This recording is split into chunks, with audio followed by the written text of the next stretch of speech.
பொள்ளாச்சி உடுமலை சாலையில சாலைய கடக்க முயற்சி செஞ்ச நீதிபதி மேல இருசக்கர வாகனம் மோதி நீதிபதி பரிதாபமா உயிரிழந்த சம்பவம் பெரும் அதிர்ச்சியும் சோகத்தையும் ஏற்படுத்தியிருக்கு. விபத்தை ஏற்படுத்திட்டு நிக்காம இருசக்கர வாகனம் ஓட்டி அங்கிருந்து தப்பிச்சு போகக்கூடிய பதபதைக்க வைக்கக்கூடிய சிசிடிவி காட்சியும் வெளியாகி இருக்கு. நீலகிரி மாவட்ட நீதிமன்ற கூடுதல் நீதிபதி கருணாநிதி அவர்கள் பொள்ளாச்சி உடுமலை தேசிய நெடுஞ்சாலையில சின்னாம்பாளையம் பகுதியில செவ்வாய்க்கிழமை அன்னைக்கு பிற்பகல் சாலையை கடக்க முயற்சி செஞ்சிருந்திருக்காரு.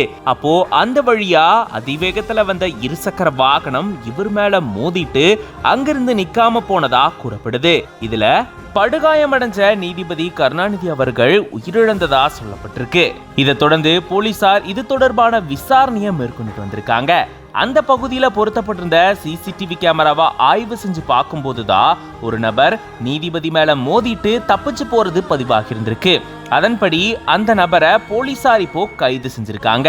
அவரு கஞ்சம்பட்டி கே நாகூர் பகுதியை சேர்ந்த வஞ்சிமுத்து அப்படின்றது தெரிய வந்திருக்கு. அதை தொடர்ந்து அவரை போலீசார் கைது செஞ்சிருக்காங்க. இந்த நிலையில தான் இப்படி இருசக்கர வாகனம் ஒண்ணு நீதிபதி மேல மோதக்கூடிய பதபதைக்க வைக்கக்கூடிய காட்சிகள் வெளியாகி பரபரப்பை ஏற்படுத்தியிருக்கு.